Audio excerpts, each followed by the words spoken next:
2024 ஆண்டு தமிழகம், புதுவை, காரைக்கால் பகுதியில் ஆண்டு அளவில் பார்க்கின்ற பொழுது ஜனவரி முதல் டிசம்பர் வரையிலான காலகட்டத்தில் பார்க்கின்ற பொழுது பதிவான மழையின் அளவு 1179 மில்லிமீட்டர். ஜனவரி பிப்ரவரி மாதங்களில் 52 மில்லிமீட்டரும், மார்ச் ஏப்ரல் மே கோடை காலத்தில் 147 மில்லிமீட்டரும், ஜூன் முதல் செப்டம்பர் வரையிலான தென்மேற்கு பருவமழை காலத்தில் 389 மில்லிமீட்டரும்,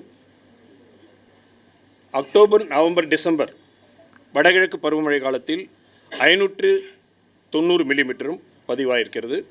ஆக மொத்தம் 1179 மில்லிமீட்டர். கடந்த ஆண்டை விட இது 143 மில்லிமீட்டர் அதிகம். கடந்த ஆண்டு 1036 மில்லிமீட்டர் பதிவானது.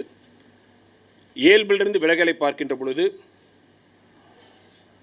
தென்மேற்கு பருவமழை காலத்தில் 18%, வடகிழக்கு பருவமழை காலத்தில் 33%, ஆண்டு கணக்கில் 28% இயல்பை விட அதிகம். கடந்த ஆண்டை பொறுத்தவரையில் தென்மேற்கு பருவமழை காலத்தில் 10% அதிகம், வடகிழக்கு பருவமழை காலத்தில் 27% அதிகம். ஆண்டு கணக்கில் பார்க்கின்ற பொழுது கடந்த ஆண்டை விட இந்த ஆண்டு இயல்பை விட பார்க்கின்ற பொழுது 15% அதிகம். தென்மேற்கு பருவமழை காலத்தில் செப்டம்பர் மாதம் தவிர மற்ற மாதங்களில் இந்த ஆண்டில் கடந்த ஆண்டை விட மழை சற்று அதிகமாக பதிவாகிறது. செப்டம்பர் மாதத்தில் இயல்பை விட 64% குறைவாக பதிவானது. இது தென்மேற்கு பருவமழை காலத்தில். வடகிழக்கு பருவமழை பொறுத்தவரையில் அக்டோபர் மாதத்தில் 214 மில்லிமீட்டர், நவம்பர் மாதத்தில் 140 மில்லிமீட்டர், டிசம்பர் மாதத்தில் 235 மில்லிமீட்டர்.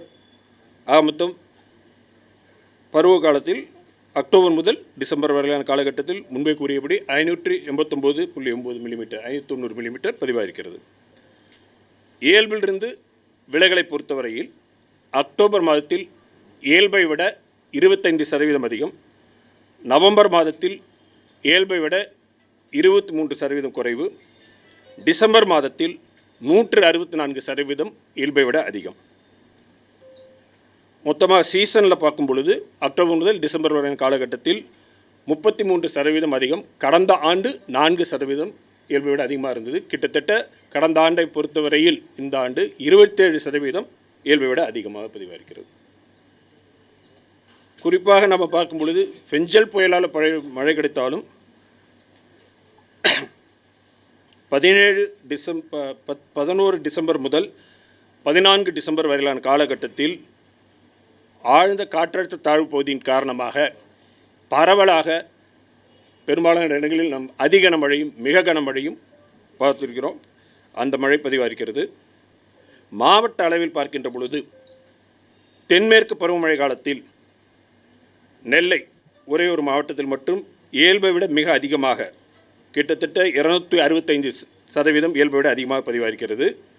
16 மாவட்டங்களில் இயல்பை விட அதிகமாகவும், 17 மாவட்டங்களில் இயல்பை ஒட்டியும், 6 மாவட்டங்களில் இயல்பை விட குறைவாகவும் பதிவாகிறது.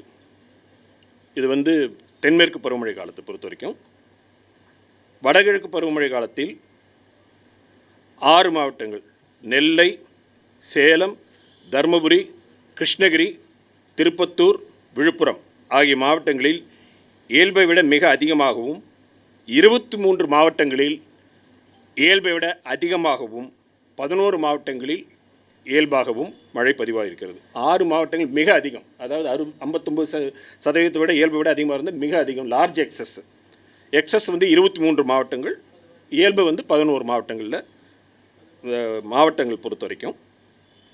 ஆண்டு கணக்கில் பார்க்கின்ற பொழுது கடந்த அதாவது இந்த 2024 ஆண்டில் எந்த மாவட்டத்திலும் அதனுடைய இயல்பை விட குறைவாக பதிவாகவில்லை. இயல்பை விட ஒரே ஒரு மாவட்டத்தில் மிக அதிகமாக நெல்லை மாவட்டத்தில் 100% இயல்பை விட ஆண்டு கணக்கில், 27 மாவட்டங்களில் அதிகமாகவும் 12 மாவட்டங்களில் இயல்பை ஒட்டியும் பதிவாகிறது. எந்த மாவட்டத்திலும் ஆண்டு கணக்கில் பார்க்கின்ற பொழுது இயல்பை விட குறைவாக இல்லை. கடந்த ஆண்டு புயல்களை பொறுத்த வரைக்கும் பார்க்கின்ற பொழுது இந்த ஆண்டு ரேமல், அஸ்னா, தானா, பெங்கல் ஆக 4 புயல்கள், அரபிக்கடல், வங்கக்கடல் மொத்தமாக 4 புயல்கள் உருவானது. கடந்த ஆண்டு 6 புயல்கள் உருவானது. Mocha, Hamoon, Midhili, Michaung, Biparjoy and Tej. இது வந்து கடந்த ஆண்டு. இந்த ஆண்டு 4 புயல்கள், இது 6 புயல்கள். இதை தவிர்த்து டிப்ரெஷன்ஸ் எல்லாம் இருந்தது. இந்த ஆண்டில் குறிப்பாக சொல்ல போடும் பொழுது வங்கக்கடல் பகுதியிலிருந்து பார்க்கும் பொழுது நாம் இதில் பார்க்குறோம். ஆல்டர்னேட்டாக பார்த்தீங்கன்னா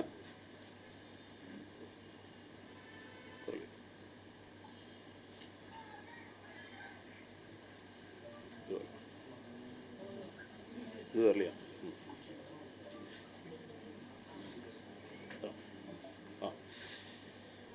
இது ஈஸ்டர்லி வேவ்ஸ் என்று சொல்லக்கூடிய கிழக்கிலிருந்து மேற்கு திசையில் நகர்ந்து செல்லக்கூடிய ஈஸ்டர்லி வேவ்ஸு நிறையா இருந்திருக்கு. இந்த ஆண்டு வந்து குறிப்பாக ஈஸ்டர்லி வேவ்ஸுடைய ஆக்டிவிட்டி நிறையா இருந்திருக்கு.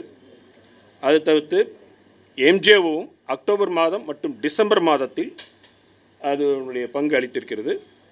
இதில் பார்க்கும்பொழுது இதை பார்க்குறோம். நம்ம வந்து ஆல்டர்னேட்டிவாக பார்க்குறீங்க, இந்த டேஷ் லைனு அந்த சாலிட் லைன் பார்க்குறோம் இல்லையா? அது தென் கிழக்கு திசை காற்று மற்றும் வட கிழக்கு திசை காற்று மாறி மாறி இருக்கக்கூடிய சுச்சுவேஷன் பார்க்குறோம். அக்டோபர் 1 முதல் டிசம்பர் வரையான காலகட்டத்தில் கிழக்கிலிருந்து மேற்காக நகர்ந்து செல்லக்கூடிய கிழக்கு அலைகள் என்று சொல்லக்கூடிய ஈஸ்டர்லி வேவ்ஸோட ஆக்டிவிட்டி இந்த ஆண்டு சிறப்பாக இருந்திருக்கிறது. மேலும் எம்ஜேஓ அதை பார்க்கும் பொழுது அக்டோபர் மாதம் டிசம்பர் மாதத்திலும் குறிப்பாக அதனுடைய பங்கு இருந்திருக்கிறது. தற்பொழுது நிலவரப்படி பார்க்கும் பொழுது எக்ஸ்டெண்டட் ரேஞ்ச் ஃபோர்காஸ்ட் படி பார்க்கும் பொழுது பொங்கல் வரைக்கும் மழை வருவதற்கான வாய்ப்பு இருக்கிறதால் வடகிழக்கு பருவமழையுடைய விலகல் வந்து பிறகு தான் தெரிவிக்கப்படும். இப்பொழுது ஒரு ஆல்ரெடி வந்து வடகிழக்கு பருவமழை வந்து நமக்கு வளிமண்டல கீழடுக்கு சுழற்சி இந்திய கடல் மற்றும் அதனை ஒட்டிய தென்மேற்கு வங்கக்கடல் பகுதியில் நிலவுகிறது. இதன் காரணமாக நேற்று கூட மழை நடந்து கொண்டிருக்கு.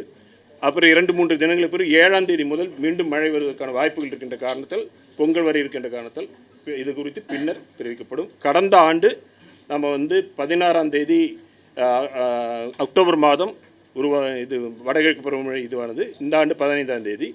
14ஆம் தேதி ஜனவரியில் கடந்த ஆண்டு வடகிழக்கு பருவம் நிறைவு பெற்றது. இந்த ஆண்டு பின்னர் தெரிவிக்கப்படும். ஓகேங்களா? ஓகே.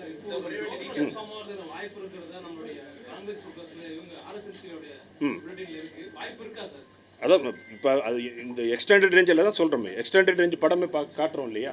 எக்ஸ்டெண்டட் ரேஞ்சோட இதில் பார்க்கும் பொழுது உங்களுக்கு அடுத்து ரெயின்ஃபாலுக்கான வாய்ப்பு இருக்குது. அது என்ன லோ ப்ரெஷராக என்னங்கிறது பின்னாடி பார்க்கலாம். ஈஸ்டர்லி வேவ் ஆக்டிவிட்டீஸ் கம்மி. அடுத்து வரக்கூடிய தினங்களில் கிழக்கு அலைகளுடைய ஆக்டிவிட்டி அதிகமாக இருக்கக்கூடிய வாய்ப்பு இருக்குது. ஓகே. ரீகேப் ஃபுல்லாக நம்பராக திருப்பி தனியாக இருக்குது.